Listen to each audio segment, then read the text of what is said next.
Hello friends, welcome back to my channel. So आज हम हमारी मोशन इन टू डायमेंशन के लेक्चर सीरीज को कंटिन्यू करने जा रहे हैं।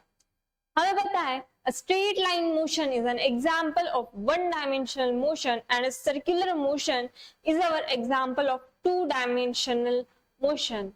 यह हमने प्रीवियस लेक्चर में बहुत अच्छे से समझा था। Two dimensional motion has two coordinates, okay, and one dimensional motion has only x coordinate, okay. तो टू डायमेंशनल मोशन के अंदर हमने सर्कुलर मोशन के बारे में स्टडी किया। आज हम उसी सर्कुलर मोशन के अंदर के सेंट्रीपिटल फोर्स के बारे में पढ़ेंगे, जो कि एक बहुत इंपॉर्टेंट कॉन्सेप्ट है। देखो, एक बॉडी है जो एक सर्कुलर पाथ परफॉर्म करी विद अ कांस्टेंट स्पीड। इसका मतलब क्या? ये सर्कुलर मोशन एक यूनिफॉर्म सर्कुलर मोशन है। अगर ये स्पीड कांस्टेंट नहीं होती, जैसे कहीं पे बढ़ रही है, कहीं पे कम हो रही है, this is non uniform, okay. So this is uniform circular motion. हाँ, नॉन यूनिफॉर्म सर्कुलर मोशन क्या? जहां पे स्पीड जो है वो कांस्टेंट नहीं है। सो आज हम यूनिफॉर्म सर्कुलर मोशन के अंदर आने वाले सेंट्रीपिटल फोर्स के बारे में बात करेंगे। जब ये ऑब्जेक्ट इस तरह एक particular path, circular path perform करता है, ट्रैवल करता है, तब ये जो ऑब्जेक्ट के ऊपर, ये ऑब्जेक्ट हमेशा चाहेगा कि ये एक पर्टिकुलर डायरेक्शन में सीधे आगे की तरफ निकल जाए। जैसे इसे हम थ्रेड से अगर काटते हैं, बीच में ही सर्कुलर मोशन शुरू है, तभी हम इसे अगर बीच से काट दे तो ये जो बॉडी है वो एक पर्टिकुलर डायरेक्शन में कहीं निकल जाएगी। बट ये सर्कल में क्यों है? क्योंकि यहाँ पे एक सेंटर की तरफ लगने वाला फोर्स लगता है, and that is our centripetal force. It is directed towards the centre of the circle. देखो, ये जो सर्कल है ये एक हमारी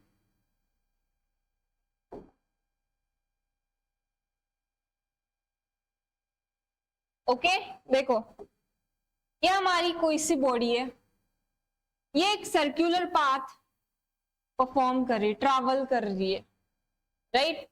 अब इस बॉडी के ऊपर हर एक छोटे छोटे पॉइंट से, ये जो पाथ है वो एक हर छोटे छोटे पॉइंट के कारण बना है। यहाँ पे एक इनफाइनाइट पॉइंट्स है और हर पॉइंट पे ये जो बॉडी है वो चाहेगी कि वो सीधा इस डायरेक्शन में चली जाए, क्योंकि यहाँ पे स्पीड कांस्टेंट है बट वेलोसिटी कभी कांस्टेंट नहीं होती, because velocity has a direction. Speed सिर्फ मैग्नीट्यूड है। अगर ये 5 मीटर पर सेकेंड स्क्वायर से जा रही है ये बॉडी, इसकी स्पीड कांस्टेंट है बट डायरेक्शन नहीं। जब ये यहाँ पे रहेंगी तब ये चाहेगी कि ये इस डायरेक्शन में जाए, यहाँ पे जा रहेंगी तब ये चाहेगी कि एक पर्टिकुलर डायरेक्शन में वो सीधा निकल जाए। हर पॉइंट चाहता है, बट ऐसा होता क्यों नहीं है? बिकॉज हर पॉइंट के तरफ कोई ना कोई टर्न, ये जो हर पॉइंट है ना, ये चाहते हैं ऐसे जाए, बट उसके बाद का पॉइंट एक टर्न का हो जाता है। ये टर्न आता किसके कारण है? ये आता है सेंटर की तरफ, सेंटर की डायरेक्शन में लगने वाले एक फोर्स के कारण, and that force is our centripetal force, okay. It is directed towards the centre of the circle. और इसी फोर्स के कारण जो एक्सीलरेशन होता है हमारा, that acceleration is also due to this force and it is also directed towards the center. It is, ये inward acceleration होता है। फोर्स के कारण आने वाला जो एक्सेलरेशन होता है, इस सेंट्रीपिटल फोर्स के कारण आने वाले एक्सेलरेशन को हम बोलते हैं centripetal acceleration, which is directed towards the centre, okay. देख, centripetal force is that force which is required to move a body in a circular path. Circular path में अगर मूव करवाना है किसी भी बॉडी को, तो वहां पे हमारा सेंट्रीपिटल फोर्स ही रहेगा। With a uniform speed, speed uniform होनी चाहिए तभी सेंट्रीपिटल फोर्स लगेगा। जैसे कि एक फैन का एग्जांपल देखिए, एक फैन जो है ना, उसे हम स्पीड ऑन करते हैं तब वो फैन धीरे धीरे धीरे धीरे एक रफ्तार पकड़ता है, बट एक पर्टिकुलर पॉइंट के बाद वो एक कांस्टेंट स्पीड से रिवॉल्व करता है। इसका मतलब तब वो एक यूनिफॉर्म सर्कुलर मोशन में हो जाता है और तब वहां पे एक स्ट्रॉन्ग सेंट्रीफ्यूगल फोर्स लगता है।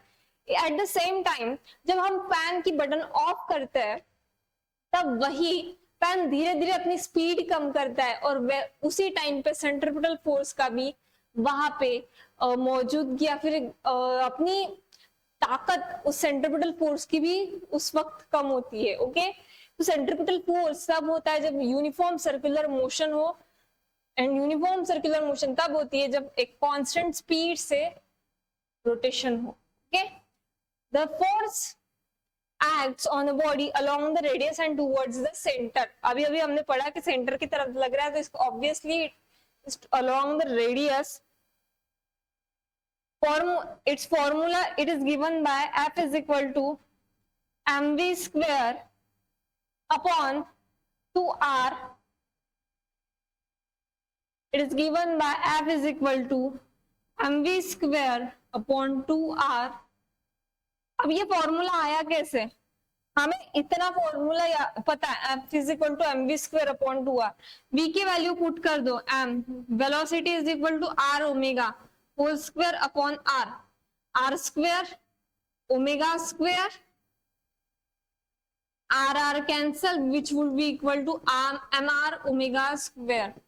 अब हमें पता है एंगुलर वेलोसिटी की वैल्यू क्या है, mr 2 pi n whole square, where n is our frequency of revolution, okay, which is equal to mr 4 pi square n square। ये मिल गई, and n जो n is equal to 1 by t, mr 4 pi square 1 by t का whole square, जो कि this है। इस तरह ये फॉर्मूला आप याद कर सकते हैं। यही याद रखना है, F is equal to mv square upon r, which is formula of centrifugal force. Centrifugal acceleration वही है जो सेंट्रीफ्यूगल फोर्स के कारण तैयार होता है, and it is also directed toward the centre, and it is always directed on the object along the radius towards the center of the circular path। it is given by acceleration is equal to centripetal acceleration is denoted by EC, which is equal to v square upon r। velocity देखो ये कैसे आया, v square upon r, velocity का formula r omega whole square upon r cancel will be r, देखो r square omega square and r cancel which r omega square मिल गया, which is equal to angular velocity r, उसकी value रख दो 2 pi n whole square, right, omega square 2 pi n square, which is equal to 4 pi square n square r। मिल गई ये वैल्यू। In the same way n is inversely proportional to 1 by 2 और n is equal to 1 by t। 4 pi square n की जगह लिख लो 1 by t whole square because n is equal to 1 by t for 1 revolution। अभी हम सिर्फ एक ही revolution की बात कर रहे हैं सर्कुलर पाथ की। ओके, दिस ये वैल्यू आपको मिल जाएगी। तो इस तरह आप ये क्वेश्चन के हिसाब से इसमें से कोई भी फॉर्मूला यूज कर सकते हैं, but depending on the numerical और प्रैक्टिस क्वेश्चन। ओके, तो चलते हैं अब हम इस कॉन्सेप्ट को और अच्छी तरीके से प्रैक्टिस क्वेश्चन के जरिए समझेंगे। शुरू करते हैं आज के इस प्रैक्टिस सेशन को। A stone tied to the end of the string 1 metre long. क्या कहा है, एक स्ट्रिंग है, A stone tied to the end of string। String की लेंथ है, देखो पहले हम स्ट्रिंग बना लेते हैं। This is the length of string which is equal to 1 meter। Okay, long world in a horizontal circle, इसे घुमाया गया एक हॉरिजॉन्टल सर्कल में, मतलब यहाँ पे कोई सा स्टोन है और स्टोन को घुमाया गया, और यहां से ये जिस तरह अभी हमने एक बॉडी को रिवॉल्व किया था, रोटेट किया था, उसी तरह इसे हम घुमा रहे हैं। Okay, with a constant speed, speed constant है, सो यहाँ पे सेंट्रीपिटल फोर्स का फॉर्मूला हम यूज कर सकते हैं, सेंट्रीपिटल एक्सेलरेशन का यूज कर सकते हैं। If the stone makes 22 revolution in 44 second, यहाँ पे 22 revolution in 44 second, so n is equal to, देखो एक रिवॉल्यूशन के लिए n is equal to 1/t, okay, and 22 revolutions के लिए n is equal to 22 upon time कितना लगा, 22 रिवॉल्यूशन कंप्लीट करने के लिए टाइम कितना लगा, 44 second, which is equal to 1/t, okay. If the stone makes 22 revolution 44 second, what is the magnitude and direction of acceleration? Acceleration पूछा है, acceleration क्या था हमारा, v square upon r, which is equal to r omega square, centripetal acceleration r, omega क्या था हमारा 2 pi n whole square, radius कितनी दी है, radius of the string 1 metre, 1 metre 4 pi n square, बोला एन कितना है 1/2 का whole square, 4 4 cancel, pi square metre, this is our centripetal acceleration. अब पूछा है this is the magnitude of centripetal acceleration, अब डायरेक्शन पूछिए, हमें पता है सेंट्रीपिटल एक्सीलरेशन डायरेक्शन कैसी होती है, सर्कल के अंदर की तरफ, so direction of centripetal acceleration will be inward, यहाँ पे इनवर्ड होगी या फिर along the radius, depending on the options given in the question, okay. तो आंसर लिख लेना ऑप्शन देख के। So now next, two bodies of masses 10 kg and 5 kg moving in a concentric orbit of radius r and capital R. दो bodies है, ये m1 m2, m1 कितना है 10 kg, m2 is equal to 5 kg, okay, moving in a concentric orbits of radius r, ये r radius के किसी circle में किसी ऑर्बिट में मूव कर रहा है, एंड दिस इज मूविंग किसी r रेडियस के ऑर्बिट में, such that the periods are same, मतलब टाइम पीरियड सेम है दोनों के, t1 is equal to t2, दोनों के time period same, the ratio between their centripetal acceleration is, centripetal acceleration का रेशियो पूछा गया है, centripetal acceleration v square upon r। अब ये देखो सेंट्रीपिटल एक्सीलरेशन के फॉर्मूला में टाइम पीरियड देखो, टाइम पीरियड का कहां पे 4 पाई 1 upon t r square, centripetal acceleration formula कहीं पे भी मास गिवन नहीं है, इसका मतलब वो जो डेटा दिया है मास का, उसका हमारे सॉल्यूशन से कोई लेना देना नहीं है, क्योंकि सेंट्रीपिटल एक्सीलरेशन फॉर्मूलाज में दिखा है, कहीं पे भी मास का लेना देना है नहीं, ओके। तो देख गिवन क्या है हमारे पास टाइम पीरियड, तो कौन सा फॉर्मूला है जो हम यूज कर सकते हैं, that is our this 4 pi square 1 upon t whole square,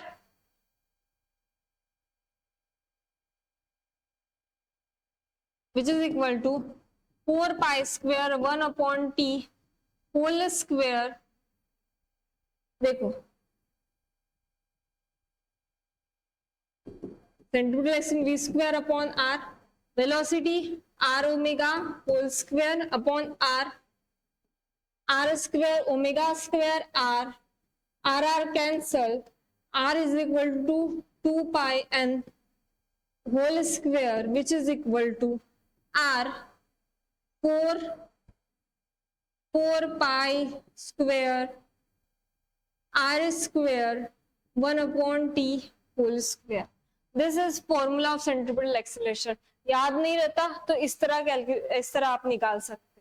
okay, centripetal acceleration क्या बोला है, रेडियस दिया है, टाइम पीरियड।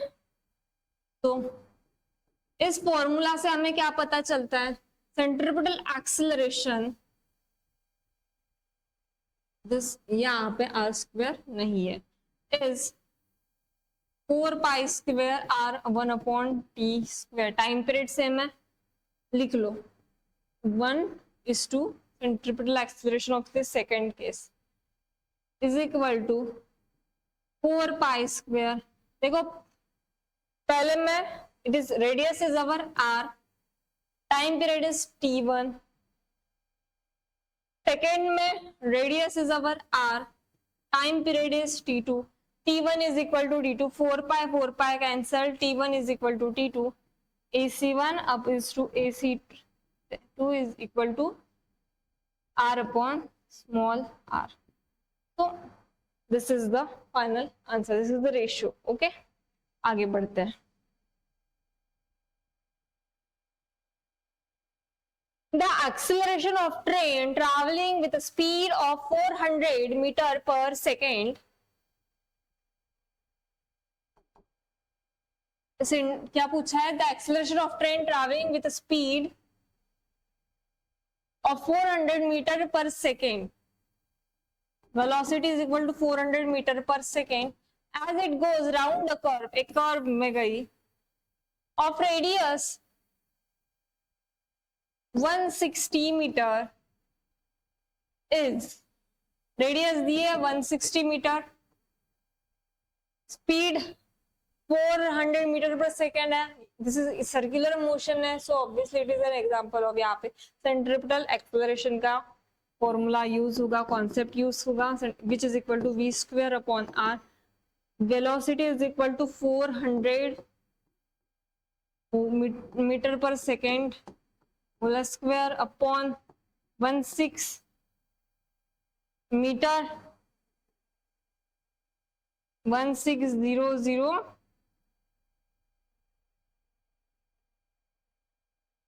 इसे सॉल्व कर लेना, तो जो फाइनल आंसर होगा दैट विल बी मीटर पर second square. Okay, this will be our final answer, this will be centripetal acceleration का फाइनल आंसर। ओके, आगे बढ़ते हैं।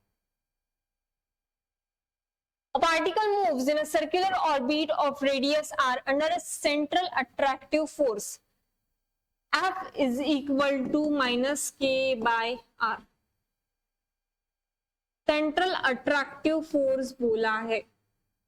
Okay, k is constant, time period of the motion is proportional to time period motion का पूछा है। एक circle में है, कोई सा पार्टिकल मूव कर रहा है एक सर्कल में, it is acted upon by central attractive forces. देखो, the centripetal force is provided by this central attractive forces, so centripetal force is, हमें पता है mv² अपॉन r, तो ये दोनों सेम रह जाएंगे, mv² upon r is equal to minus K by which is equal to k by r, इसे equate कर सकते हैं क्योंकि central attractive force, centripetal force is provided by this central attractive force. Okay, so we can equate them. अब यहां से velocity निकाल दें, radius cancel, v is equal to under root of k by m। अब हमने velocity क्यों निकाली, क्योंकि यहाँ पे हमें टाइम पीरियड पूछा है, टाइम पीरियड पूछा है तो कैसे निकालेंगे, हमें पता है distance is equal to velocity upon time, तो time, let it be capital T, time period is equal to, sorry, velocity is equal to distance upon time, so time period is equal to distance upon velocity, right, displacement upon velocity, displacement upon velocity. Okay, तो इस particle को यहां से यहां तक वापस इसी position में आने के लिए इसने कितना डिस्प्लेसमेंट कवर किया होगा? पूछा क्या है? The time period of the motion पूछा है। तो यहां से यहां तक आने के लिए उसने कितना डिस्टेंस कवर किया? This is not a displacement, this is, उसने यहां से यहां तक आने के लिए, इनिशियल से फाइनल पोजीशन तक आने के लिए उसने कितना डिस्प्लेसमेंट कवर किया होगा? which will be equal to 2 pi r. So time period will be equal to 2 pi r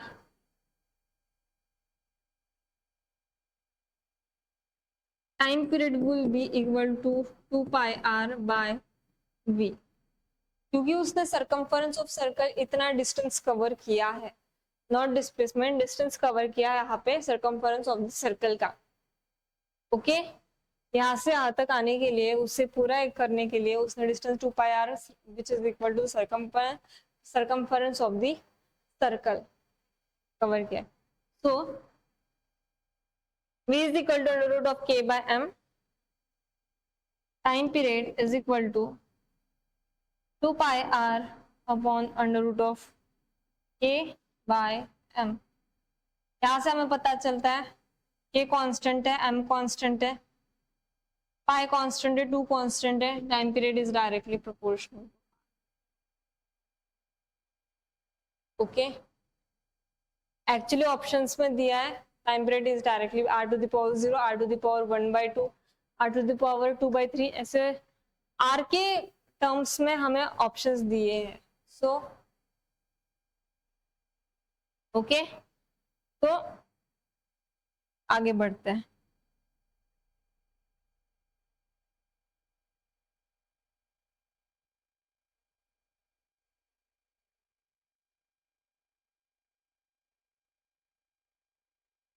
A body of mass 5 kg moving in a circle of radius 1 meter with angular velocity, radius दी है 1 metre, angular velocity 2 radian पर second, the centripetal force is, centripetal force क्या है? F is equal to, क्या formula था? mr omega square, क्या ये formula था? Right, F is equal to mv square upon r, F is equal to mr omega square, mr omega square। mass,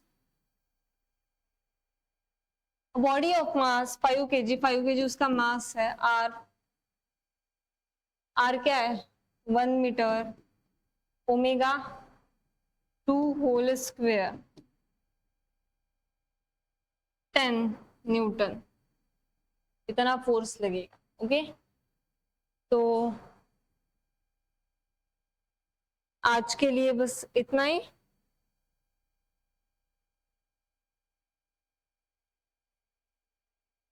okay,